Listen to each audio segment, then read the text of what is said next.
It's no secret that these save lives, but they're all made differently. So today, we'll learn all about bike helmets so you can find the best one for you.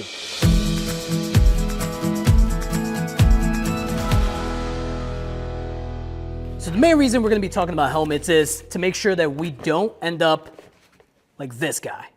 And so helmets provide a very, very crucial thing when you're cycling. It protects our head, which is one of the most important things on our body. Without a head, you really wouldn't be here, would you? And so we're gonna go through a couple of different helmets and see which one's gonna make sense for you, the different types of fits, the different type of style, and don't forget, fashion does matter. And so going down the line here, we have a couple different selections of helmets. These are very popular. They have a nice little brim to help cut off a little bit of that sunlight. They have a lot of ventilation, which is very important on a hot summer day when you're riding and you're just heating up and doing your thing. And so these are very, very common. They have a really nice brim. They let the air flow through, and they also are incredibly light, which is one of the biggest things you want. The lighter the helmet, the better, the more often you're gonna put it on your head because you're not have to worry about this big heavy thing on your head. As we go down the line, the skate culture has inspired some really, really cool helmets to just make it look like you're not Lance Armstrong on the Tour de France. And so these cool skateboarding helmets are very popular for people who live in urban cities and just people that don't want your traditional helmet. These provide that cool aesthetic without compromising the ventilation, the safety protections and stuff like that. And they come in a plethora of color options. And as we work our way down the line in a very similar vein, this one's got some really, really cool styling on the back of it, has a little bit more of a horse riding kind of helmet. So you can kind of multi-use helmet here, but they're all still rated to be able to withstand the force of you coming down and having an accident occur and whatever it may be.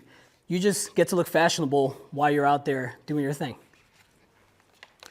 And now one of the most important features that I recommend in a helmet is making sure that you have a helmet that has some type of technology that's gonna protect your head if and when you do come down on the ground and you hit the pavement. And so this one actually has a system called MIPS. And what MIPS does is it's completely independent of the shell of the helmet. And so should you hit it, you can think of it like a roll cage where when you hit the ground, the shell of the helmet will stay with your head and the helmet will roll around and disperse that force across your head, so you're less likely to have a skull fracture and things like that that might cause some very severe trauma and potentially even worse.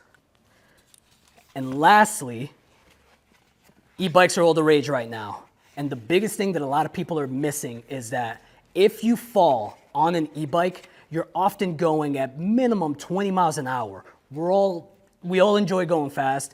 We all have fun having a blast on our e-bikes, but we forget that if you fall on an e-bike, you're not just falling at 6 to 8, maybe 10 miles an hour. You're going upwards of 15, 16, 20, 25 miles an hour. And so now companies have really, really put a lot of technology into these helmets to make sure that they're at a higher standard of testing to make sure that should you fall at an excess speed of 30, 40 miles an hour, this helmet is going to protect you. They also have really, really cool things. They offer options to be able to mount additional lighting. Some already have it built into the helmet.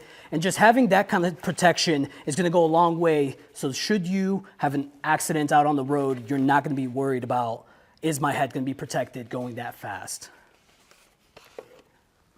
And this is kind of the lineup of the helmets that we have.